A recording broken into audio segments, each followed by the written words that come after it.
नैमिषारण्य में 88,000 साधु संत इकट्ठे हुए, जिनको शौनकादि ऋषि कहते हैं। उन्होंने व्यासपीठ पे सूत जी को बैठाया। सूत जी व्यास जी के शिष्य, बिल्कुल व्यास जी की तरह कथा की प्रस्तुति करते थे। कथा के पीछे के विषय को प्रस्तुत करने में उनको महारत थी।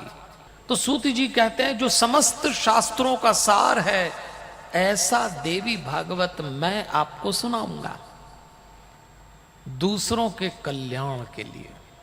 सूत जी ने कहा, व्यास जी मेरे गुरु ने मुझे सुनाई है। उन्होंने जन्मेजय को सुनाई थी। ये 5वां पुराण है जो भुक्ति और मुक्ति देने वाला है। अब 2 शब्द आए, थोड़े कठिन है पर असल कर, भुक्ति और मुक्ति प्रदान करता है ये ग्रंथ। देखो, भुक्ति का अर्थ होता है प्रारब्ध द्वारा निर्मित भोग योग समस्त सुख। अब इसको जरा मैं आपको साफ करता हूं।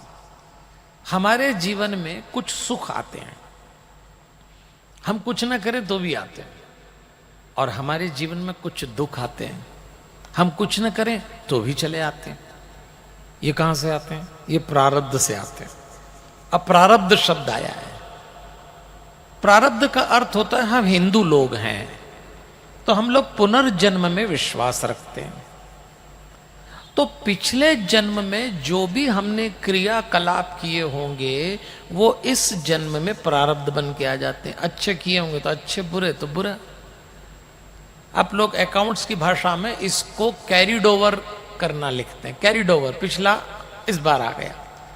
तो कई बार लोग कहते हैं, हमने तो इतना परिश्रम किया, हमें तो सफलता नहीं मिली। प्रारब्ध में कुछ होगा ऐसा, आपको भोगना है। कुछ लोग कहते हैं, हमने इतना अच्छा काम किया, कोई गलत काम करते नहीं है, फिर हमारे जीवन में क्यों इतना संकट दुख आया? प्रारब्ध काम कर रहा है। और न सिर्फ हमारे बल्कि अवतारों के भी। श्री राम और श्री कृष्ण की लीला में कई बार देखेंगे उनको भी प्रारब्ध भोगना पड़ा। इसको भुक्ति कहते हैं। एक होती मुक्ति। मुक्ति यानी मोक्ष। किस बात का मोक्ष? अभी भी कुछ लोग मोक्ष मतलब समझते हैं मरने के बाद ऊपर जाके कोई मोक्ष मिलता है। कुछ लोग यही समझते हैं।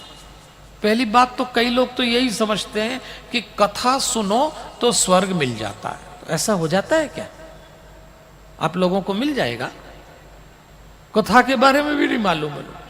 कई तो इसीलिए देखो, हमारी कथा में कौन आते हैं ज्यादातर? अभी भी अगर मैं देखूं तो 80% डोकरे डोकरी बैठे, सब सफेद बाल वाले हमारी कथा में आ जाते हैं। सब आजकल सफेद बाल के साथ एक दिक्कत है कि पता भी नहीं लगता किसके कितने हो गए, दिखते भी नहीं। अब सफेद बाल वालों से पूछो कथा में क्यों आते हैं? बोले फाइनल ईयर की तैयारी करना। क्या तैयारी? बोले कथा सुनो तो स्वर्ग मिलता। तो ऐसा हो जाता है क्या?